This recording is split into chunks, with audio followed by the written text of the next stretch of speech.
Good morning. My name is Glenda Alvin. I'm from Tennessee State University. I'm one of the conference directors here at Charleston, and I'd like to welcome you to this session on the time has come to talk about collaborations between museums and libraries. Before we get underway, I would like to say, please silence all of your electronic devices, that there are open seats. It says up front, but they're everywhere, and that this session is being recorded.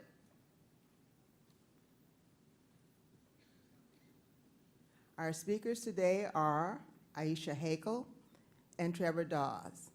Aisha is the manager of archival services at the College of Charleston's AVERY Research Center for African American History and Culture. In this position, she's responsible for collection development, public programming, instruction, reference, and administrative duties. She has been professionally involved in a number of associations, including serving in leadership roles within the Society of American Archivists and the Association for the Study of African American Life and History. She previously served on the board of the Black Metropolis Research Consortium in Chicago and is the former university archivist at the Chicago State University. Trevor Dawes is the Vice Provost for Libraries and Museums and Mae Morris Librarian at the University of Delaware. In this role, Dawes has overall responsibility for the operations of the university libraries, museums, and the university press. He was previously an associate university librarian at Washington University in St. Louis, and was responsible for many of the public services operations at the university and the library. He is an active member of the American Library Association and the past president of the Association of College and Research Libraries.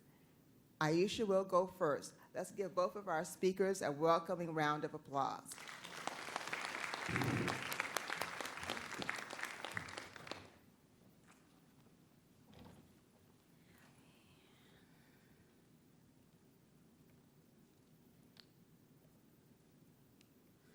Good morning, everyone. Thank you for being here today.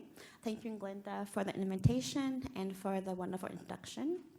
As Glenda mentioned, I'm here in Charleston, South Carolina at the AVERY Research Center, African History and Culture, and I've been here for 2016. And so some of the topics today, I talk about my projects here and then when I was in Chicago previously. But for those who do not know, the AVERY Research Center is an archive, museum, and library here in Charleston. We are located just 5 short blocks from the College of Charleston on Bull Street. We have a mission to understand and preserve and collect African American history of the Lowcountry. We have archives, and this is some pictures of our collections. So we just went through renovation. So if you've been here the past couple of years, you wonder why haven't we come to AVERY? Because we've been closed. We are going to be reopening in January 2020. And we were able to repair some of our HVAC systems and new roof, new windows, and we also got new shelving. So we're excited about that. And so these are some displays of our but in the corner, we did our library, so that's our new shelving on the 3rd floor. On the 1st floor, we got new mobile shelving. And on the bottom, you see our reading room where we help patrons. We also got new furniture in there, but no photo of that yet. Also, because we are multiple prongs, we have a library, museum, and archive, and so this middle picture is a picture of one of our gallery spaces on the 2nd floor. We also have gallery spaces about the AVERY Research Center, the AVERY Normal Institute, which is where we are currently housed. The AVERY Normal Institute was established after during the Reconstruction era to educate African Americans and people of color. But we'll talk about that later if you want to know more about the history of AVERY. The center itself started in 1990. Our first director was Dr. Myrna Glasgow, who passed away earlier this year. Our collections spanned from 1800s up to about the 2000s. Our early collections document African Americans in the Jenkins Orphanage. We also have Esau Jenkins, Guy Canning Karen, the Suitgrass Baskets. So we have material culture, as well as audio recordings, textiles, manuscripts, photographs, all kinds of materials that you would think an archive would have. We really do specialize and interest in women's history, education, civil rights movement, labor movements, Gullah Geechee, City Islands materials. We have about 4,000 linear feet of collections. We have 3 floors, so storage and collections on every floor. We have gallery space on every floor. So we do much as we can with a small space. We currently have 4 staff members, and we're currently undergoing a search for a executive director. But we have really good support from the college because we're part of the College of Charleston. So we do internships and grad students with the college students to give them experience and service opportunities. So I want to just make sure we have a definition that are, greatly broadly defined topics of museums, archives, and libraries. I know the topic says, museum libraries, but I have to put archives in here. This is where I am. So this will be included in discussion. And so I want to make sure that we know archives, really hold a repository of records. Usually archives just collect and preserve materials. Historically, archives, hasn't really had the most active outreach presence. In the past, 50 years, that has been changing. But there's still conflict within the profession about how much outreach, who we're outreaching to. So that would be part of the later discussion. Libraries, we always have been, each of these areas has been historically not welcoming to people, certain people of ethnicities, nationalities, and so you gotta realize that these systems operated from white supremacist structure, and so over time we are dismantling that. And so a lot of these materials have that kind of bias to it. But libraries, you collect shelf materials. We all have different aspects of libraries, of academic, public, that kind of thing, and each have different stakeholders. And then you have museums, and they usually do the preserving and displaying of materials and kind of their interpretation. Libraries and archives, we don't really interpret materials, we just describe them and provide access to them, while the museums are the interpretation aspect of it. So I see these as prongs in the same mission as we're going forth, because we all have a role as professionals to make it last longer, to make sure that the story is continued for future generations. But as we go forth, we need to understand our biases and assess and evaluate who are we actually serving. Evaluate our collections, evaluate our patrons, and the kind of material that we are acquiring. And kind of understand about control and giving up control for materials in terms of post-custodial acquisitions, post-custodial exhibits, so that you don't have to keep everything within your own institution. That kind of model is very colonial. Also, throughout the years, we've kind of been neutral, like we don't have any biases, but that is very false. We have biases no matter what that we do in the profession. So that is kind of, I'm a profession as whole is trying to challenge that, you make active decisions when you collect materials, and to acknowledge that and be transparent about why you're collecting certain materials.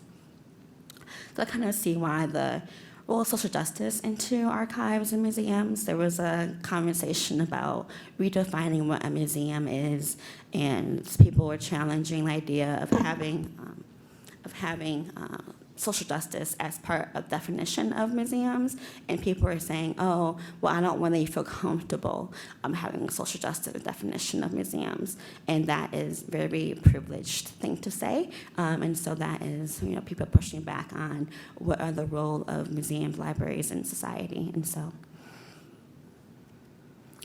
But I'm here, and we're all here, because we hopefully understand that there is a need to collaborate, and through collaboration, we can kind of get at those tensions and try to unpack them. So a couple of the ways that we can do this is through programming and professional sharing. So through programming, we can always do lectures, invite people to come speak. Who are you having come speak at your institutions? Maybe working with other institutions in your community to bring, to kind of fund materials and fund people to kind of combine budgets, do exhibits with cross institutions so that not just one institution has all the materials, but do so people can gain a wider scope and understanding of your city.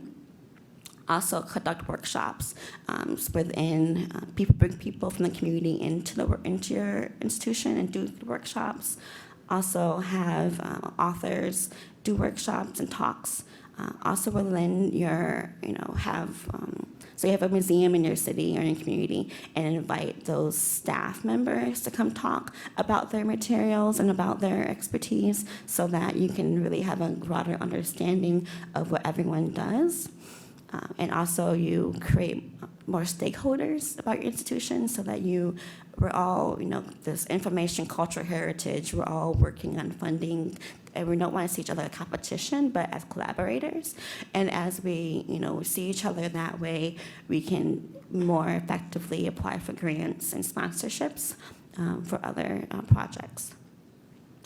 Also, like expertise, we all know something that everyone doesn't know, and so through collaboration, we can lean on each other for that kind of experience. Also, with collections, loaning and borrowing and doing exhibits on each other's institutions.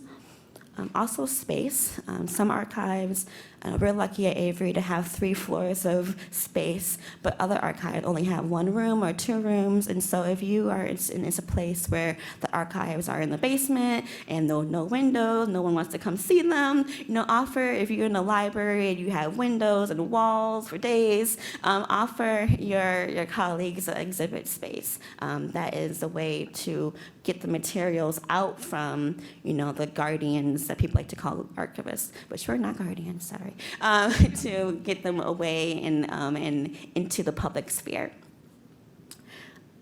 Also, offer if you have a digital space. A lot of archives now are dealing with digital materials, and so if you are where you work with systems a lot, talk to your archivist about how are you working with digital materials? How do you need assistance with digital materials? What kind of expertise can I lend you about the digital records that you're collecting?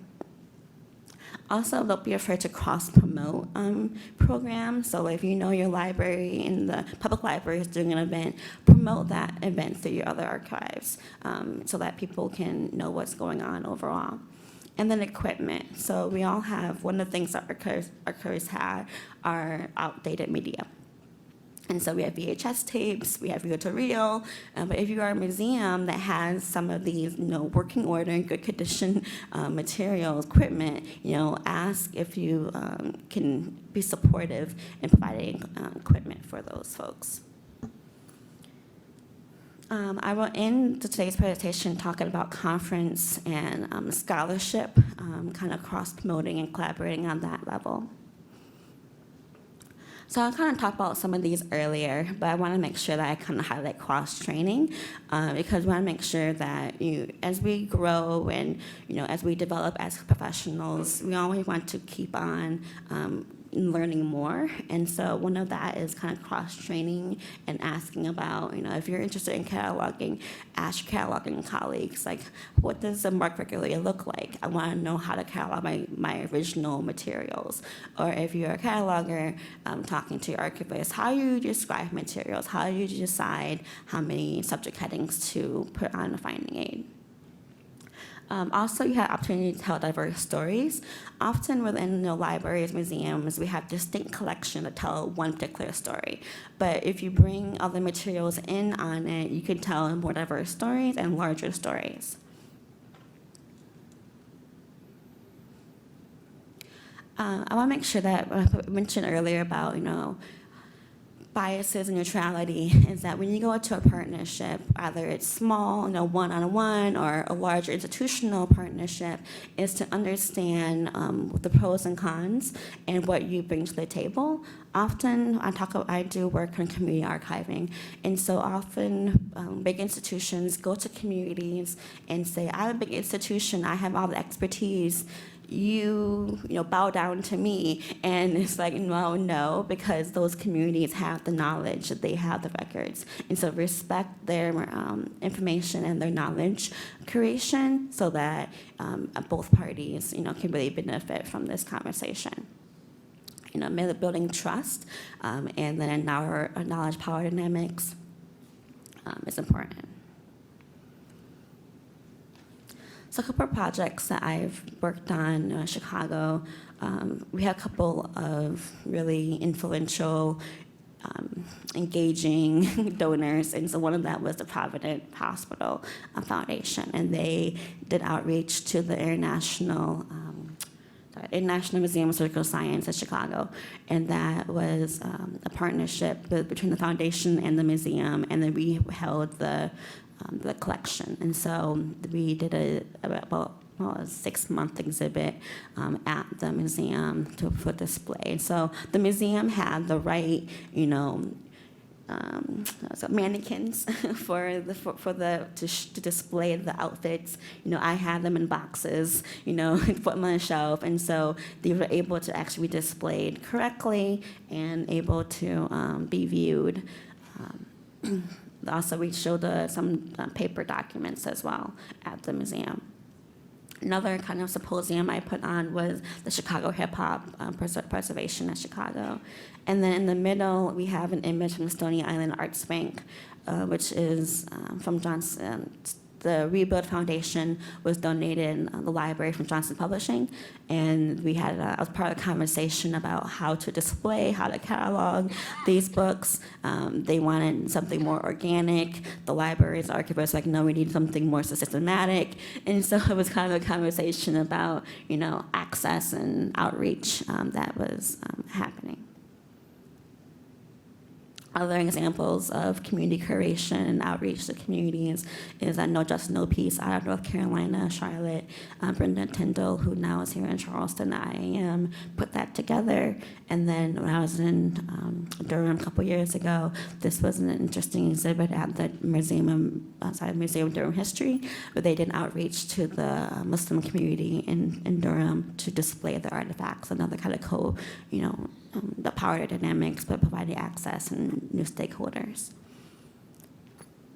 For the past just since 2013, I've been working with this group called IP of ASALH in leadership positions. And so this is kind of a collaboration of scholarship between libraries, archivists, and museum folks to kind of create presentations at the conference every year and to put together sessions. So this organization came out of ALA decision to reorganize their sections. And so the librarians, archivists, mostly Johnny Love out of Maryland, she wanted to kind of bring together all librarians, archivists, and curators who are interested in African American history to kind of bring them all to this conference to kind of engage with each other. Often, archivists go to SAA, the museum folks go to the museum conferences, and so we don't have time to talk to each other. And so the ASALH conference is a time for us to discuss issues that are pressing in our late African Americans. I want to just close with this quote that archivists make it last longer. That is the kind of thing that we like to joke about in archive world. But I want to encourage all of us, museum libraries, to understand that we all have to roll in making it last longer. Thank you.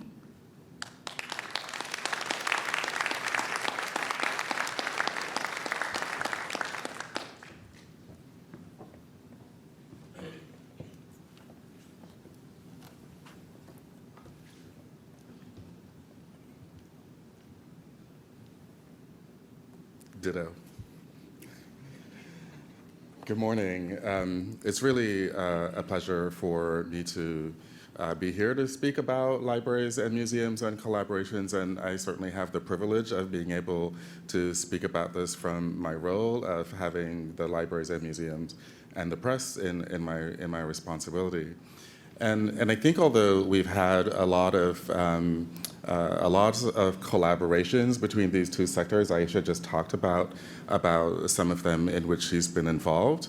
I have been noticing an increase in the ways in which these two sorts of organizations have been collaborating, and I'm also seeing an increase in the organizational structures such as that which we have at the University of Delaware, where both organizations, the libraries and museums, report to me.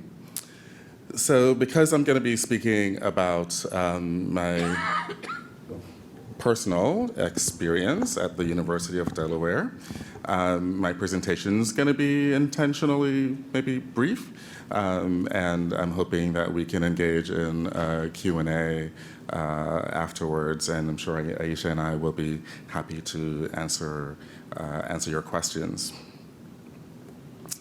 So at the University of Delaware, the museums and libraries became a single organizational unit in 2015 after the retirement of the former library director.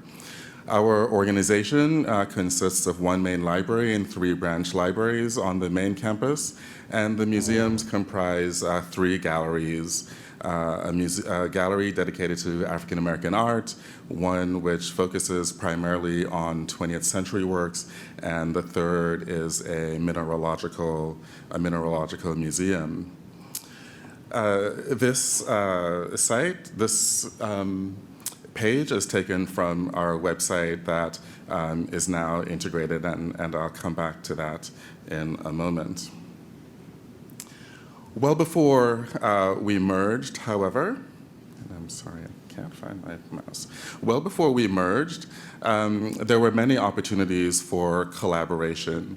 And one such was the collaboration where the University of Delaware was selected as the site to host the Shakespeare First Folio, as that collection was exhibited across the country.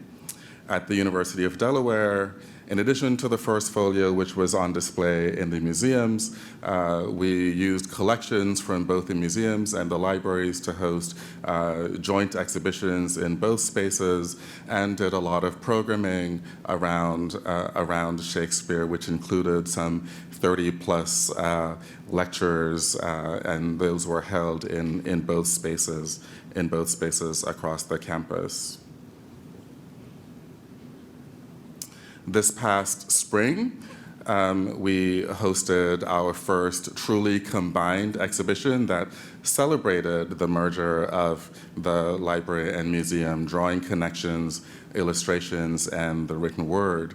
So this exhibition spanned the museums and special collections galleries and drew on the collections from both areas. I'm sorry, I'm just going to pause one moment because I'm really having a problem with my mouse. Finding my cursor, which is,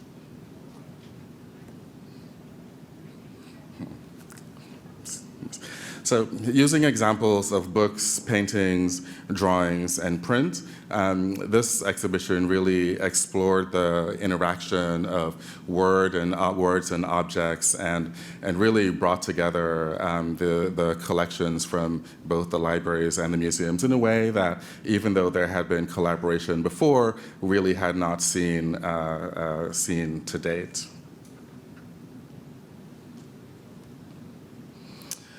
So collaborating on exhibitions and programs are the proverbial low-hanging fruit.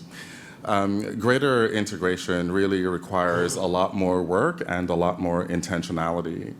Some of the issues that we needed to address include, merging the cultures of the libraries, or at least bringing them in closer alignment, creating a unified mission and presence across the organization, thinking about how we teach with the collections, a very important mission for both the libraries and for the museums. How do we manage metadata across our multiple collections for easier and unified discovery? Something we're still trying to figure out. How do we integrate technology across our spaces? Again, thinking from the user perspective, ensuring seamless access. And then, of course, how do we engage with the community? Certainly one of the missions that both the library library and museums share. So it was interesting to me that the staff members in the library, specifically in special collections, and the staff in the museums believed that the culture in each organization was vastly different. And while there were certainly differences, there was mostly a lack of understanding about what each other did. And so I shared the story of me asking the then director of the museums to take on the responsibility of becoming the director of special collections and museums. This was an idea that I had socialized before coming to the University of Delaware after I had been appointed, and a change that was made just 1 month after I arrived. And her response to me when I asked her to do this was, "I don't know anything about books." And my response was, "I don't know anything about museums, so we're all going to learn together." And so we've been on this journey of learning and exploration for the past 3 years.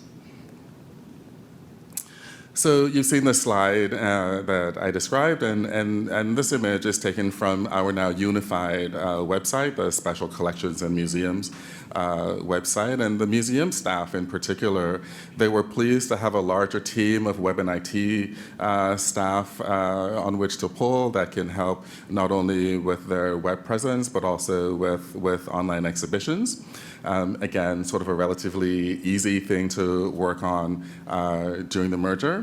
But some of the more difficult conversations we've had are, how do we reconfigure or configure sculpture display cases to work with books and vice versa?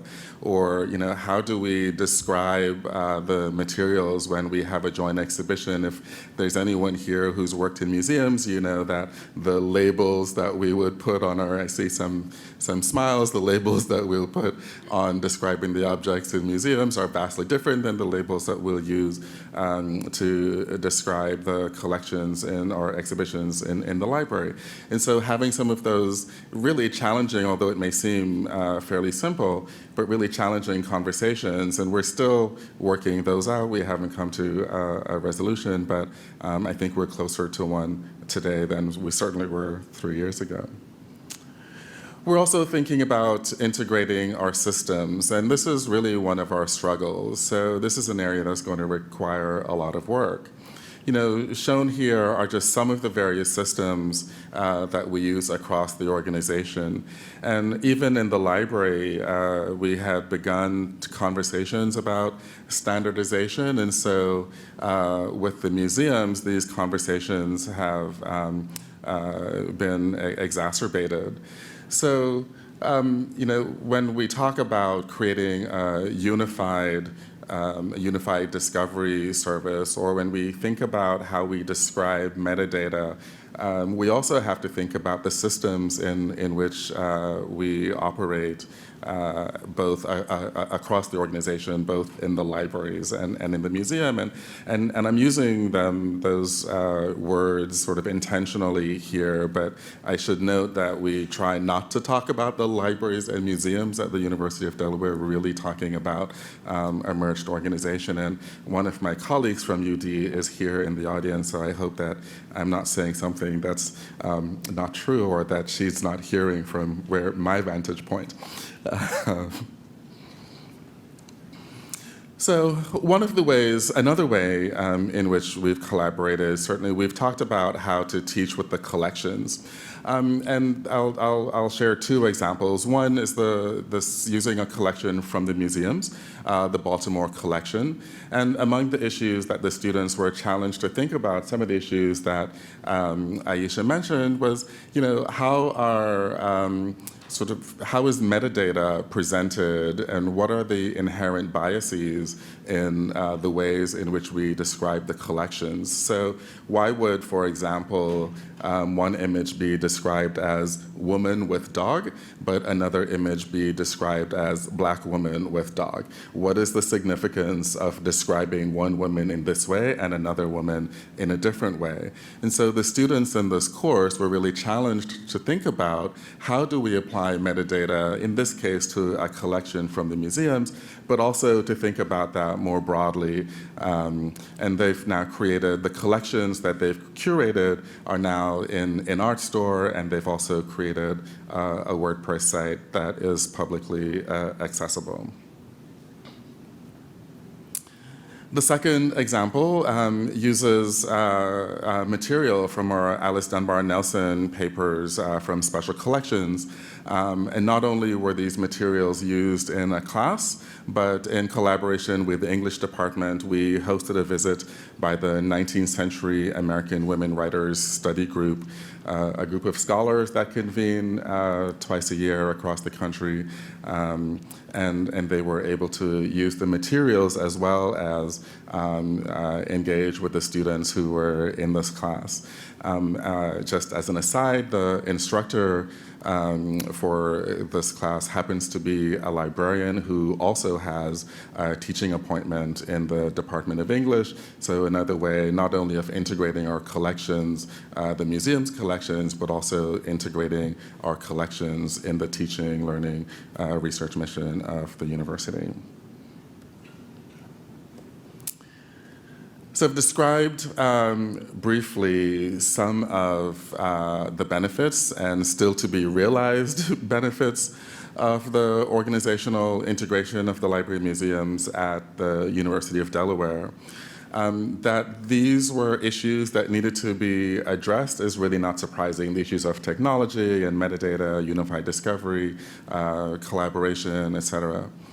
In 2016, some of you may be aware, with support from several institutions, including Mellon, the University of Miami hosted an academic art museum and library summit at the University of Miami, where the topic of deeper collaborations across libraries and museums was discussed at length.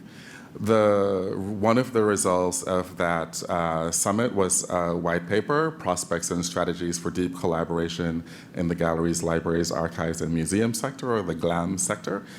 So it extends beyond libraries, archives, and museums, and it also includes galleries. And if you are not familiar with this white paper and are interested in libraries and museums collaboration, I would certainly recommend you find that. That is the title of the white paper, Prospects and Strategies. So with that, I said I would keep this short. I'll say thank you, and I think both Aisha and I are open to your questions or comments. I think because this is being recorded, we ask that you step up to the microphone if you have any questions for either of us. Thanks.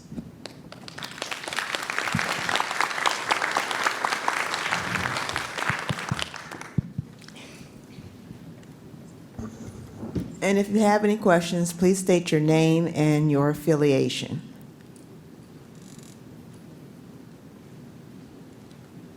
Hi, my name is Mary Ellen Sloan. Wow, it's weird to hear my voice projected. I'm from Middle Tennessee State University, and I'm just curious about, if you talk a little bit more, each of you, in your own way, about how you assess the success of your activities. What different ways do you determine, okay, this was successful, or we need to try something else in this area next time?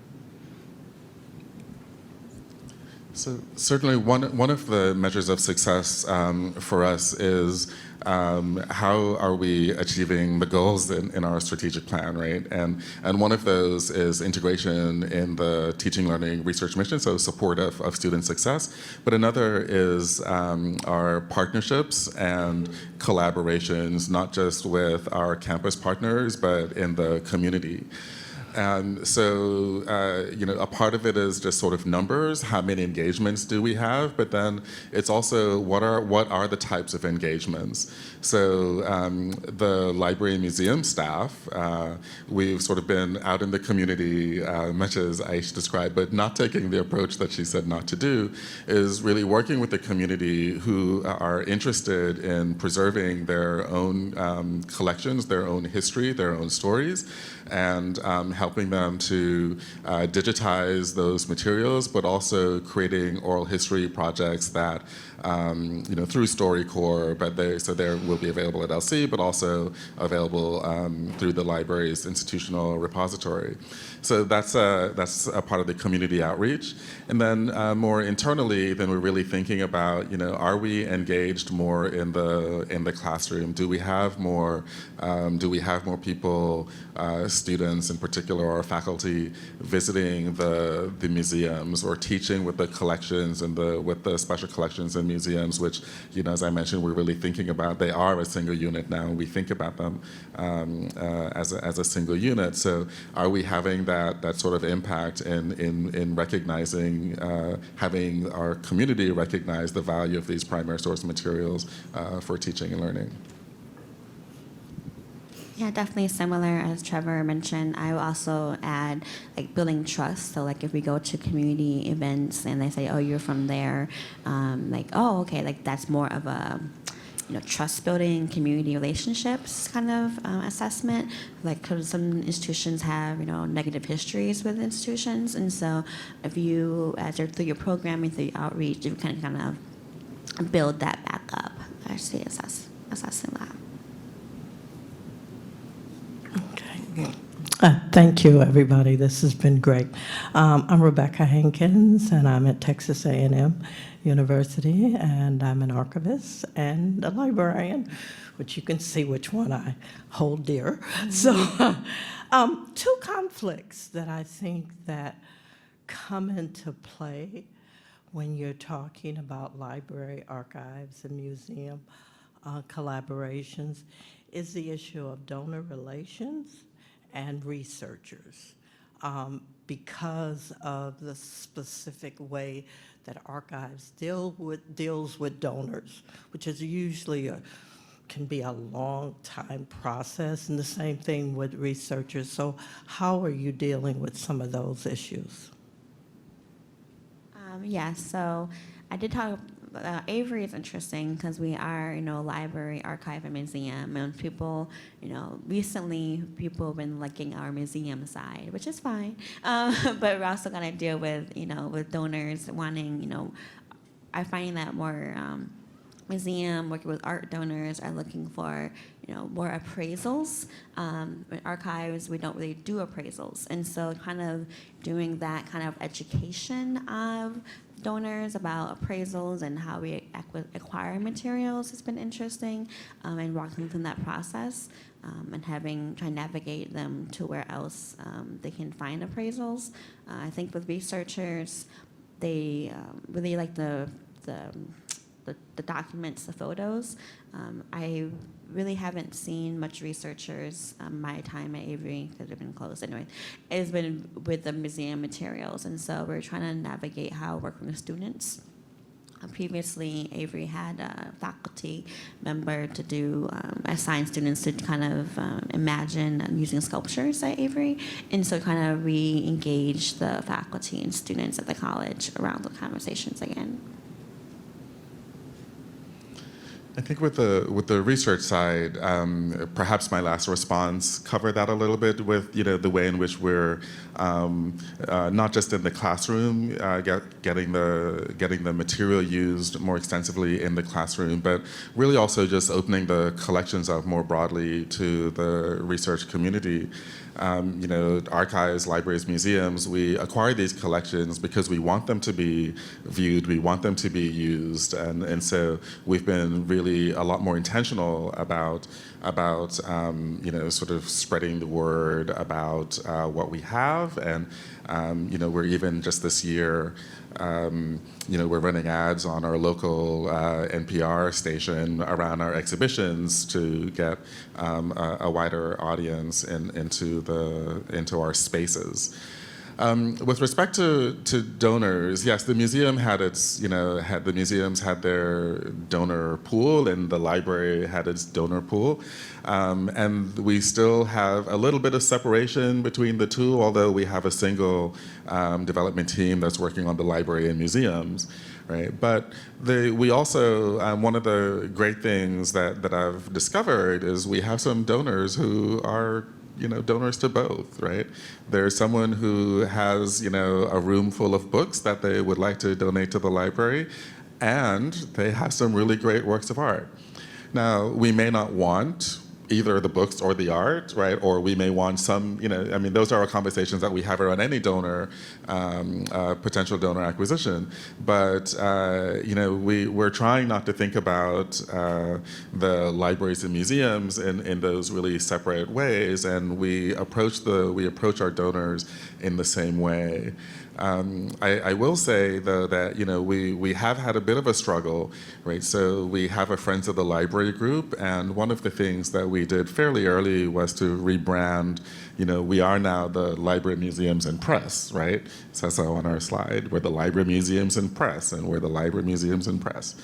And our Friends of the Library group is still Friends of the Library, right? So when I talk to the Friends of the Library, I will say, Friends of the Library, Museums, and Press, and I don't know if they just ignore me or they don't hear it or they choose not to listen, but I still use our branding, but they are still the Friends of the Library.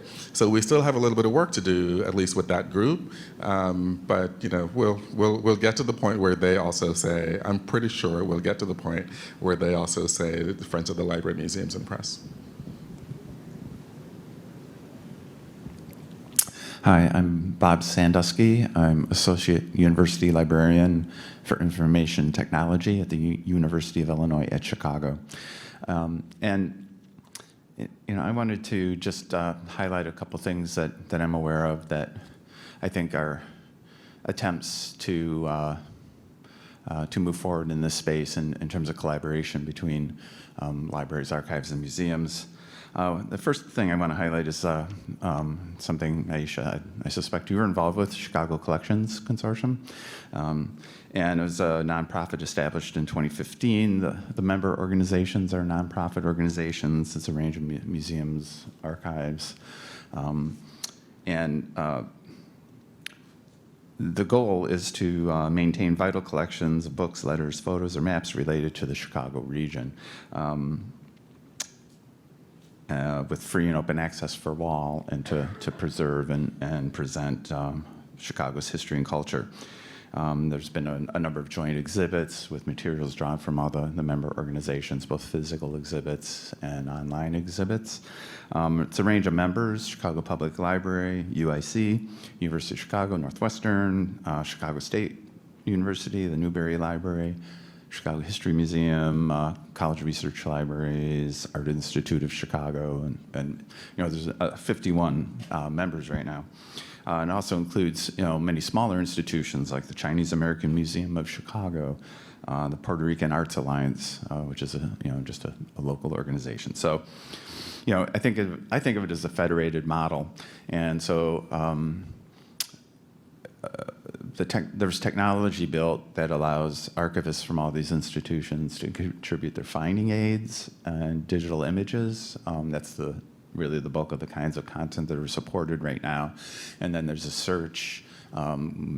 Controlled vocabularies were built specifically for these collections to include things like Chicago neighborhood names and so on. And so it was designed to present relatively low barriers of entry and participation on the part of archivists and institutions. And then the other thing that I've...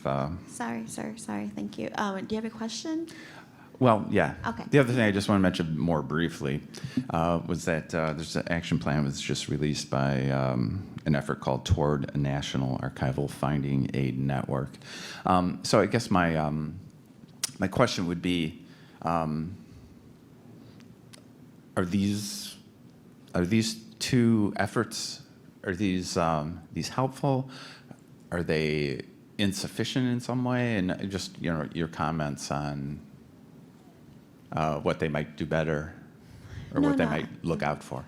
Definitely. I think federated and collaboration across multiple institutions like that are very helpful, especially for students who are looking for one particular city. I think the problem is that there's just so many of them that needs to be some kind of a portal to portals, and so kind of understand where things all are for students. So I think that collaborative model is helpful, especially if it's one institution. The problem with Chicago collections is that you have one model, one institution that has kind of control. It has all the funding and maintenance and staff issues. So you need to have at least one institution in the region that's willing to take that on. But thank you. Okay, we have time for one more question. I have a question. I'm Ann Miller, Interim Dean for Collections at the University of Oregon, and we do a number of collaborations, and I noticed that you have both documents and physical materials that you're sharing and displaying and so on. Can you talk a little bit about your preservation efforts behind those and how the different units are interacting with each other and sharing that knowledge? Yeah, so at AVERY, it's me and my colleague Georgette Mayo over here. We're kind of are the staff that kind of share knowledge. Luckily, with the renovation we had was for humidity and temperature control, and the new shelving that we got is much more appropriate for that kind of from material culture that we have. We got more appropriate museum cabinets and more appropriate shelving for artwork. So that is needed. For conservation, though, we don't really have. We have to do outsourcing for conservation. Yeah, I was just wondering if maybe you built any partnerships with libraries nearby that might offer that kind of. So we program. did. Yeah, this Gibbs Museum has been really helpful. Thank you. Yeah. Okay. We have the #1 art conservation program in the country at the University of Delaware, and that program is a collaborative effort with the Winterthur Museum. And the students in that program are required to do some work at the Winterthur Museum, and we also, through the museums, work with Winterthur mostly on the museum collections, because we don't have a preservation operation for the museum collections. We do have a conservation lab in the library to work on the sort of print materials. But that collaboration with Winterthur has been really great for us in terms of helping to conserve and preserve the collections from the museum side. Thank you. Thank you all for your participation, and I would like to remind you to complete the post-conference survey. Have a good conference.